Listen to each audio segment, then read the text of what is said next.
Hey everyone, welcome back to The Explainer. Today we're taking a hard look at something that gets argued about constantly. I mean, literally everywhere. It's the classic debate, getting a traditional degree versus just dropping out. You know, we've all been handed the exact same playbook, right? Get a degree, it's absolutely mandatory for survival. But then you open your phone and see endless headlines about some dropout building a massive multi-million-dollar empire. So what's actually going on here? Let's figure it out. We really have to start by asking ourselves this one fundamental question. You know the advice? Go to college, get the paper, and you are set for life. But what if I told you that even with that piece of paper, most folks just end up stuck in a completely average trajectory? And on the flip side, what if I told you there are people out there pulling in locks every single month without ever wearing a graduation gown? Do these dropouts know some big secret we're all missing? We really have to wonder. Does that traditional path actually guarantee success? Or is it just this really comfortable, safe illusion we've all totally bought into? Okay, let's dive into this. Here is exactly how we're going to break it all down today. First, we'll look at the degree illusion. Second, the dropout reality. Third, the ultimate winner, skills. Fourth, 4 paths to success. And finally, future-proofing your career. Let's get into it. All right, starting off with section 1, the degree illusion. What exactly is the system preparing us for? So the main purpose of a degree, plain and simple, is supposedly to prep you for a job. But let's be real for a second and look at what actually goes down in most classrooms. You're diving headfirst into theory. You're memorizing concepts just to regurgitate them and pass exams. You're following this incredibly rigid, structured syllabus. It's a completely controlled bubble, and your quote-unquote success is basically just defined by how well you can recall a theoretical framework on a piece of paper. And let's be honest, you usually forget it the second you walk out of that exam hall, right? But here's where we hit a massive roadblock. This is what companies actually care about when you get out there in the real world.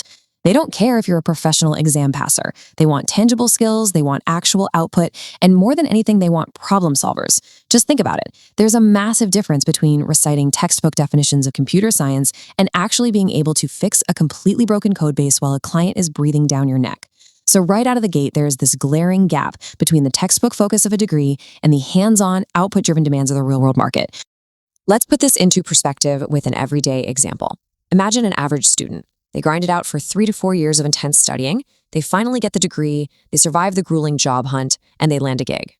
In a totally average scenario, their starting monthly income is going to sit right in this pocket, somewhere between 20,000 and 40,000 rupees a month. I really want you to pause and chew on that for a second. We're talking 4 years of your life. So much intense effort, late nights, a ton of financial investment from your family, and the return is, well, it's a pretty modest starting salary. We kind of have to ask ourselves a really uncomfortable question here. Does this outcome actually represent true career growth, or is it literally just basic survival? The reason the return looks so modest is because of how the traditional system actually functions.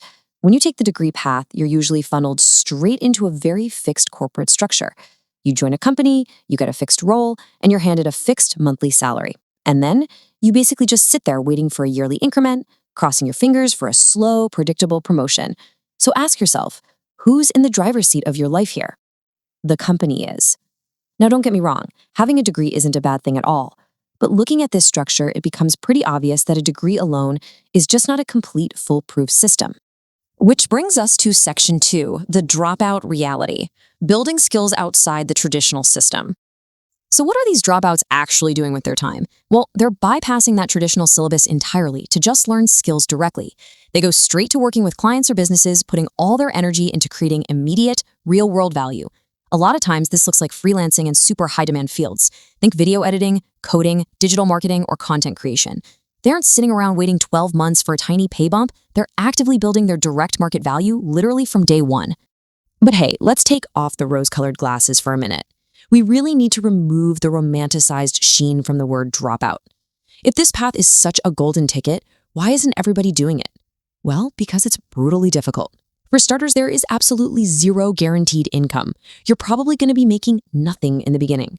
It also requires this extreme, borderline crazy level of self-discipline, because guess what? There's no professor breathing down your neck to turn in an assignment. It's an incredibly high-risk game. Dropping out gives you total freedom, absolutely. But man, it comes with a heavy, heavy burden of pressure. And this brilliantly illustrates the real dichotomy we are dealing with. Let's look at them objectively, side by side. On the left, you've got the degree path. It's safe, you get a stable income, it's low risk. But the massive trade-off is that your growth is super slow. On the right, the dropout path. Super risky, absolutely no fixed income, but the trade-off there, the possibility of lightning-fast growth and a massive reward. So looking at this breakdown, the million-dollar question is, who actually wins? Let's find out in Section 3, the ultimate winner, shifting the paradigm. Okay, here is the absolute core message of our explainer today. The real game is not about degree versus dropout. Honestly, that's just the wrong way to look at it entirely. The real game, literally the only game the market actually cares about, is skill versus no skill. That's it. Practical, real-world, market-relevant capability is the one true metric of success. And it totally doesn't matter what educational background you happen to come from. Let me prove it to you in Section 4. 4 paths to success. The skill matrix. Now, what's really interesting about this slide is how it breaks down into 4 very clear, very real scenarios. Case 1, you've got the degree, but no practical skill. You can quote the entire textbook, but you can't actually do the work. The result, you're stuck living a totally average life. Case 2, you have the degree and you went out and built highly relevant skills. You've got the fancy diploma, plus you can actually fix the code base. The result there, strong, accelerated career growth. Case 3, you don't have a degree, but you've got serious skills. The outcome, you're out there earning, you're growing, and you're surviving really well. And finally, case 4, no degree and no skill. The result of that one is just failure. Just look closely at this matrix for a second. In literally every single scenario, it is the presence or absence of a skill that dictates the final outcome. So this leads us to an absolutely undeniable conclusion. Skill is the main factor. Period. Sure, a degree can be important. It's a great entry ticket and it sets a solid foundation, but it is just not sufficient on its own. Without real underlying practical capability, a piece of paper is not going to magically drive your career forward. Which perfectly sets up our final part. Section 5, future-proofing your career. Thriving in a changing landscape. Look, we have to be brutally honest about what's coming. The landscape is shifting fast. AI is growing exponentially. Traditional jobs are going to fundamentally change, and automation is creeping into literally every sector. If your entire value as a professional relies strictly on facts you memorized to get your degree, well, AI is probably going to replace that function. But people who are armed with adaptable skills, they're the ones who are going to ride the wave, learn the new tools, and just keep creating value no matter what happens in the market.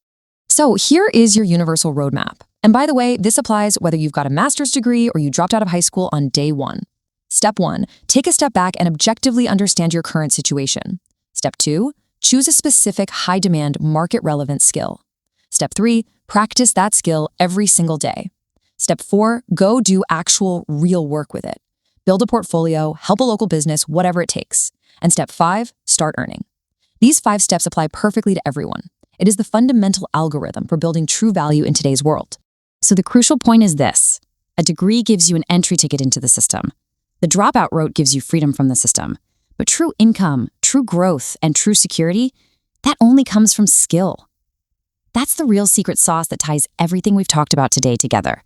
I want to leave you with this final, provocative thought. If you are sitting there right now agonizing over, should I choose the degree or should I drop out? You're asking the completely wrong question. The only right question to ask yourself today is, which skill am I building? Let that dictate your path forward. Thank you so much for hanging out with me for this explainer.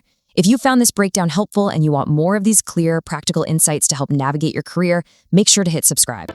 Keep building those skills and I'll catch you in the next one.